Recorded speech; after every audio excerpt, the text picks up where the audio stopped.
협상 불발돼도 정규전 전쟁 길게 할 수 있다 이런 얘기 과시하고 있는 상황입니다. 만약 트럼프 대통령이 최후의 시한으로 제시한 4월 6일까지 협상이 안 된다면 이번 이란 전쟁은 정말 중동 전체 전쟁으로 확산할 수 있다라는 우려가 나옵니다. 왜냐하면 지금 이란 100만 대군을 모을 수 있다고 하는 이란의 후티 반군이 본격적으로 가세를 했기 때문입니다. 들어보시죠. أعلن أننا لن نتردد أبدا في أداء واجبنا الإسلامي في الجهاد في سبيل الله تعالى ضد طاغوت العصر اليهود الصهاينة وذراعهم الأمريكي وموقفنا واضح وصريح ضد أمريكا وإسرائيل لا نحمل أي نوايا عدوانية ضد أي بلد مسلم. 자, 그러니까 이 후티 반군이 그냥 그저 홍해 정도만 가로막는 수준이 아니고 전면전에 동참할 수 있다는 것이고요. 이에 맞서서 이란이 그동안 공격받던 중동 7개국도 우리도 이란에 맞서 무력 대응에 나서겠다고 공동 성명을 발표를 했습니다. 국제법으로 주권 위협받으면은 대책을 실행할 권리가 있다라면서 중동 7개국이 사우디, 아랍에미리트, 카타르, 쿠웨이트, 오만, 바레인 그리고 요르단까지요. 7개국이 우리도 이란과 전쟁할 수 있겠다라고 공식 선언한 겁니다.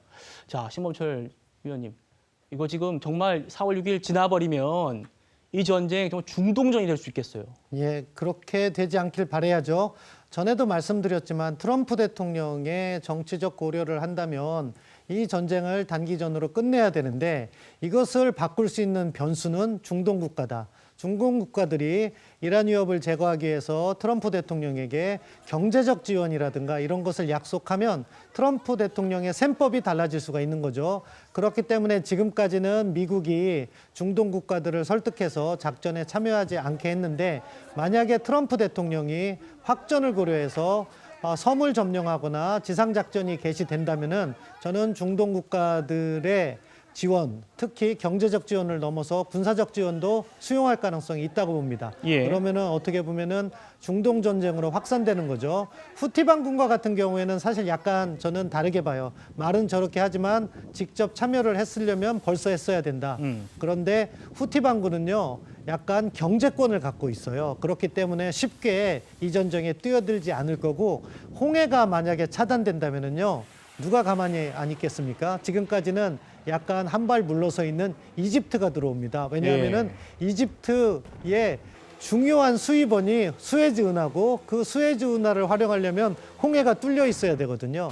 그렇기 때문에 이 전쟁이 훨씬 더 복잡해질 수 있다. 그 점도 저희가 이해해야 될 것 같습니다. 알겠습니다. 지금 상태로 전쟁이 끝나는 걸 가장 반대한 나라 바로 이스라엘일 겁니다.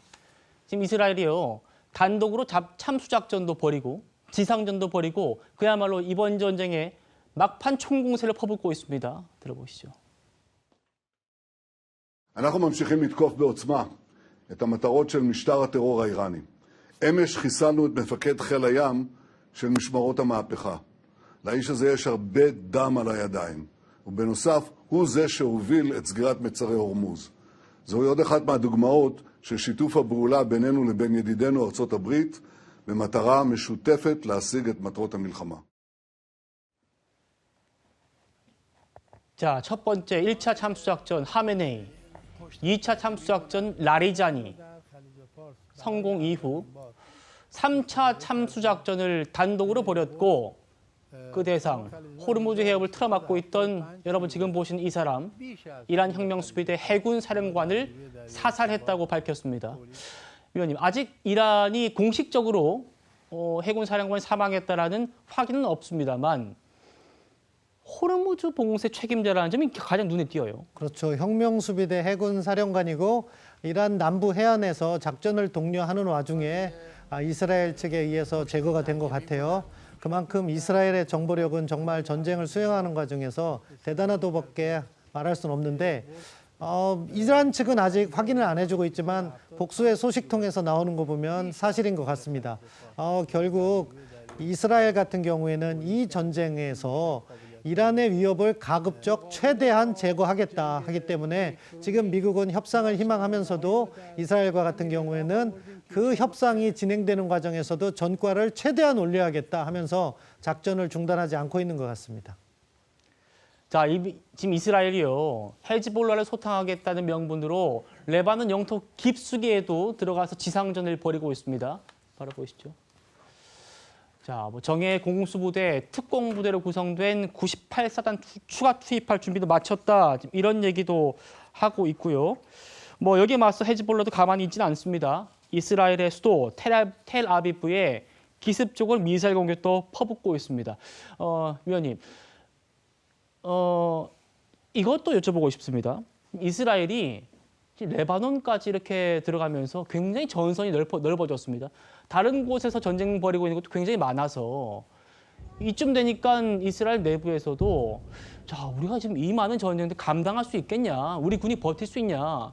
이런 좀 반대 여론도 나온다고 하더라고요. 예, 충분히 나올 수 있는 상황입니다. 특히 지상전, 이스라엘의 영토를 방어하는 것이 아니라 레바논 쪽으로 진격해서 거기에서 사단 5개 또는 6개라는 보도도 있는데 그렇게 운영을 하다 보면 사실은 전장에서 있어서의 집중도가 약해지고 집중도가 약해지면 피해가 수반됩니다. 그렇기 때문에 사실 이스라엘 내부에서도 지금 전장을 너무 넓혀놨다는 비판이 나오고 있는 상황인 것 같아요.